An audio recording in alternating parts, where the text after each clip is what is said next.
काय म्हणतायत आपण पाहूयात.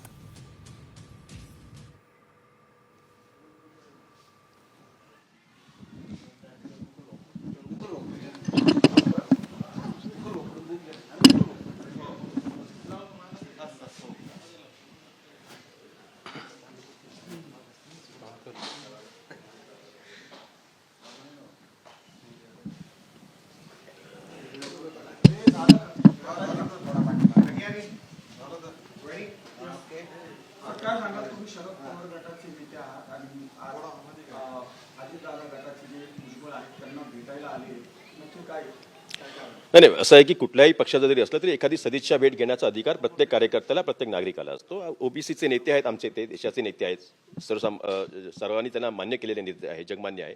अशा याच्यामध्ये त्या ठिकाणी सदिच्छा भेट घेण्याचं त्या ठिकाणी निमित्त असं होतं की मी नाशिक दौऱ्यावरती होतो आणि याच्यामध्ये फार महत्त्वाची गोष्ट होती की येणाऱ्या आगामी काळामध्ये निवडणुका आहेत. महानगरपालिका, नगरपालिका, जिल्हा परिषदा, स्थानिक स्वराज्य संस्था निवडणुका आहेत. याच्यामध्ये अनेक निवडणुका आहेत त्या ओबीसीच्या आरक्षणाच्या प्रश्नावरती या ठिकाणी प्रलंबित राहिलेल्या आहेत आणि हा प्रश्न सातत्याने भुजबळ साहेबांनी लावून धरला होता. उच्च न्यायालयामध्ये याची लढाई देखील लढली गेली होती.